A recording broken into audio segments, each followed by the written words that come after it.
If you're sick and tired of going to the gym and not getting the results that you're after, listen up, because I'm about to show you how easy it is to ensure you're progressing in the gym, and progressions are key to getting the change and results that you want. You'll be shocked at how many people are going to the gym but getting very little out of it, all down to the fact that they have no real idea of how to program and train for progressions. After this video, you'll see how simple it is, and I can say with confidence that in the next few weeks, months, you will see change. But first of all, you need to understand progressive overload. It's a pretty simple term, but a very, very important one. Progressive overload is essentially the idea of continuously adding more and more stress on your body or muscles so they have to adapt, or in this scenario, grow. You may have heard of the story of Milo of Croton, a young man that carried a baby calf on his back up a hill every single day. Over time, as this baby calf grew and grew and grew and got heavier and heavier and heavier, Milo, as a result, got stronger and stronger and stronger, allowing him to continue carrying this calf up the hill. Over time, leading to the point where now Milo was strong enough to be able to carry a full-grown bull up that same hill. That is progressive overload. How can we make sure we're programming and training in the gym to ensure we are applying progressive overload to ensure we're adding muscle and strength over time? Quick side note, even if your goal isn't to get as much muscle mass as possible, even if you just want to add a little bit of muscle mass, maybe going for a toned look and trying to slightly change your body, progressive overload and progressions are still key to getting there. The process of adding muscle mass, even small amounts, takes time, and you have to make sure you are progressing in the gym. Step one, where we need to start: form and execution. It is incredibly important to make sure our form and execution is on point for two main reasons. One, it allows your training to be 10 times more effective,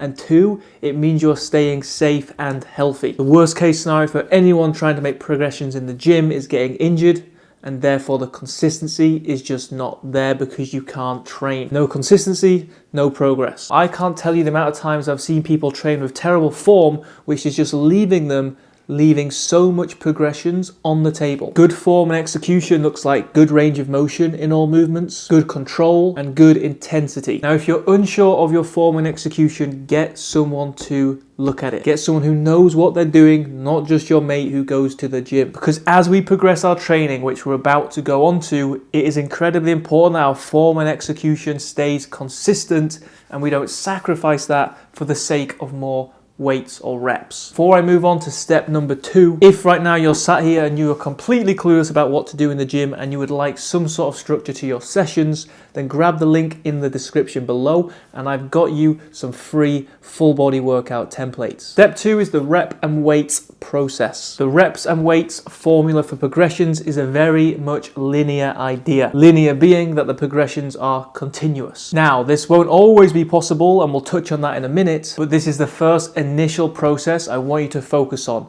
And what I want you to do is give yourself rep ranges in your training. For example, 8 to 12 reps. Don't just give yourself a set number of reps to hit. And this is the reason why. Once you've found a weight that you're lifting, where at the end of every single set, you maybe only have 1 or 2 reps left in the tank, you're going to follow this process. The aim is to progress through the reps of each set until we max out those reps. So for example, week 1, you might be doing 40 pounds goblet squats, and you might be hitting one set of 10 reps and one set of 8 reps. Then week 2, that might look like one set of 11 reps and the other set of 10 reps. Then week 3, that might look like 12 and 11.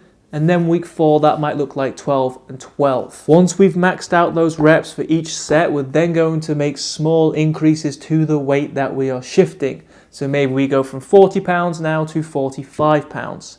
And we're going to repeat the process. Now the following week, we maybe hit a set of 9 and 8 reps at 45 pounds. Remember though, these progressions are happening while keeping form and execution strict. There's no point completely letting our form and execution go just for the sake of more reps or weight, because then they are not true progressions. As you can tell and probably guess, that form of progression won't happen continuously, and it definitely will slow down over time. So how do we program for perhaps more aggressive progressions and for certain long-term progressions. Welcome step 3, the set process. This is now introducing more wave-like progressions rather than linear. Keep in mind, we're still going to follow the reps and weights process. We're going to combine the two. I typically introduce the step 3, the sets process, once the step 2, the reps and weight process, has typically slowed down for someone or stalled. We want to always start our number of sets at the minimum effective. The minimum effective being the least amount you can do while still getting a response that you're after. This will be different from person to person, but I typically like to keep that round about 8 to 12 sets per muscle group per week. The set process is all about making small adjustments and increases to sets week to week. So this might look like adding 1 to 2 sets per muscle group per week. So week 1 you might start with 12 sets, week 2 you might increase that to 14 sets, week 3 16, week 4 18, so on. However, there will be a ceiling. So there will be a point where you can no longer recover from the amount of volume or sets that you're doing, and you might need to pull back. Introducing back off weeks or deloads. A week where you slightly reduce volume, you could say 50%, giving your body time to recover from this accumulated stress, and then you start again at the minimum effective and repeat the process, building back up over time. This stops you from going past that ceiling and essentially just doing junk volume where you're not actually getting much return because you can't really recover and progress. Keep in mind, even though we're bringing sets back down when we start the process again, at this minimum effective, you will essentially be stronger, have more muscle mass, and therefore the weight that you can do and the reps you can do for certain weights will obviously be higher. We're obviously being a bit more aggressive here with volume, but we're also taking into consideration and controlling recovery, which is vitally important for progressions. This is a simple and straightforward way to program for progressions over time. Are there other ways to do it? Of course. Would I like this method, especially for people who are new and trying to get their head around this? Last important note, the step 3, the sets process, is only a process I would typically use with people who are trying to add muscle mass and maybe in a calorie surplus. It's not typically something I would use with people who are trying to drop body fat and maybe just happy to retain the muscle mass that they have or look to add a little bit. Because if you're being aggressive with adding volume over time while in a deficit, you run the risk of burning yourself out. So if fat loss is your goal, my advice would be to follow step 1 and step 2. Then if you're going into a phase of maybe trying to be a bit more aggressive on the adding muscle side, you can add step 3. During fat loss, focus instead on keeping volume lower at that minimum effective and focus on quality and performance of your training. Now, if you did find this video helpful, please do drop a like because it helps me. If you want those free workout templates, grab them in the description below. And if you haven't already, do go ahead and subscribe so you can keep up to date with future videos which are going to help you get the results you're after. I'll see you on the next one.